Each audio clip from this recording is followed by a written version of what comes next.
jako akawuwo abadde atabula kataka ekitegeera kati oba kyoba ekimututte eri ku Kidiba. Abatuuze abakola mu kirombe kya Bulooka Essenge mu ggombolola y'e Nabweru mu disitulikiti y'e Wakiso baguddemu ekyekango oluvannyuma lwa munnaabwe okugwa mu kidiba ky'amazzi Nafiirawo.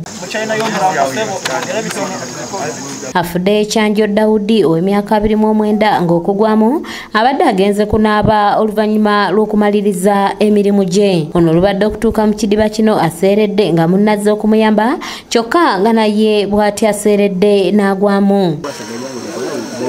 Sanafu Sadaati omukozi mu kirombe kino ategeeza nga bw'abadde apanga bulooka kwe kulengera abantu abalwana okuva mu mazzi naye bw'atyo kwe kugenda abataase kyokka naye bw'atuuseyo n'agwamu ng'abalala ku balombe bannaabwe be bazze okubataasa wabula nga y'ekyanjo abadde amaze okufa. Badde ntabula wali kataka mu kasomba nkawooli omwana ng'atema wali akataka kati omwana tubadde tuli eno ngenza okulaba alwanagana nani ne munna amujja mu mazzi bw'abadde anaaba okitegeera ndekamuguka n'agwayo ate oli tamanyi kuwuga n'agenda okola ki n'ayaana kati nze okujja otaasa ne tuwera aba tulemereddwa okujjayo omuntu.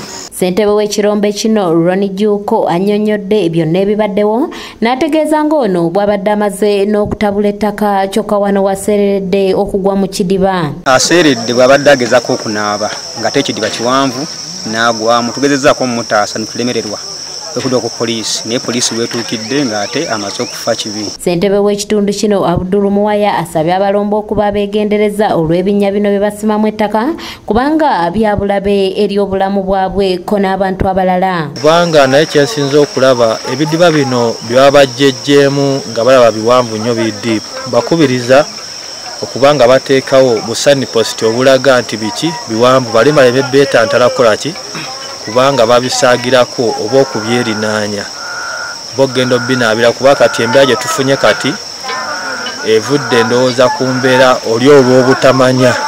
Jess Samuel yakusakidde eggulire lino ku lwa ABS television.